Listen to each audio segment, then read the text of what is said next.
This video contains minor spoilers for the Clone High reboot.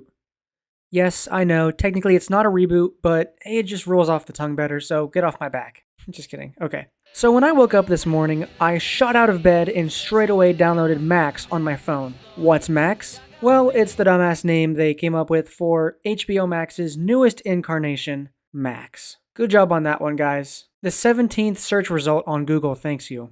It took some troubleshooting to get it up and running the first time. I'll complain about that later, but I eventually did get it. I've been waiting several weeks for this since I ever watched the first Clone High, and I was super anxious about booting up the first episode of Season 2. I saw some people saying the first episode leaked a couple months ago and it was really bad, and I was super anxious about it. But I mean, Lord and Miller came back, so it's gotta be good, right? Those guys never miss except when they do. Well, I'm here to tell you that yes, it's good. It's really good, in fact. I think it would be easiest to start this review with the first few scenes of the first episode, because that's when most of the really important stuff happens, the setup. So remember, up until this point, the clones are frozen, and we don't know anything beyond that. So when you boot up the first episode first, we get Abe Lincoln's voice actor back as the previously on guy. You know, on a very special episode of Clone High. Tonight, on a very special Clone High. And it's such a relief to hear his voice. But no theme song just yet. I was starting to get a little bit worried. So the first scene is a government agent entering into a secret facility, with plenty of visual gags to boot. She meets up with the secret government agents, employees, and is briefed on a mission. Unfreeze the Clone High experiments and groom them into the next world leaders, because the ones we have in 2023 are shitty. I mean, I love that that's the reason. Obviously, yes, true, but also that's just a really clever way to bring them back. And when this employee is flipping through the file, you can see that someone made a note next to the picture of the main cast. It says, missing anyone special? Yeah, so if you don't know, Gandhi will not be in this reboot. A hunger strike in India, people upset, etc. If you want a real deep dive on it, go watch Nintendo's video. The original Clone High was cancelled because of kind of a legitimate reason, but not really. It was an unfortunate crossfire. We then cut to the clones being unfrozen, and Abe finally gets to say, I love you, Joan. And then cut to the new and improved extended theme song. Yeah, man, it is an extended version of the theme. The original theme song was written by Tommy Walter, and it was performed by his alternative rock band Abandoned Pools. And I can't really find the information on who's doing this theme song, but I'm pretty sure it's the same people. It sounds basically the same. You got some updated graphics, and the song lyrics are changed to match the new season. This theme song is so kick-ass. I want a version on YouTube so I can listen to it again and again and again. And then, cut to the real first scene of the series, and I was shocked. Abe is on screen talking to Gandhi. What? I mean, they're actually going to acknowledge Gandhi's existence and call him by name? I thought the whole point was you couldn't even mention him. Well, apparently not, because Abe's here talking to Gandhi. But not really, because it cuts to Gandhi and he's actually just a roast turkey on a fire hydrant. Damn it, so close. I mean, that is a really great way to subvert expectations. I'm glad they didn't just outright pretend Gandhi didn't exist, because he is a really good character and it sucks not having him here.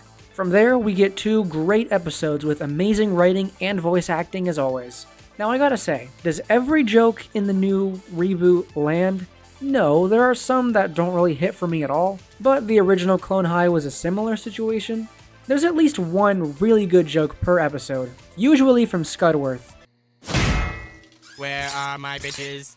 Who, I gotta say, is probably the most like himself. He has not skipped a beat and I love him. And before I forget, we actually get an explanation as to where Gandhi is. They just forgot to unfreeze him. It's interesting, he's still there. He's still in the show. And they've shown him on screen and called him by his name, but he just hasn't talked. So if they ever decide that he can come back for whatever reason, he has the potential to come back, technically. I like how they haven't totally closed off that opportunity just yet. Will he come back? Chances are incredibly slim. Unless they get written permission from India, I don't think it's going to happen.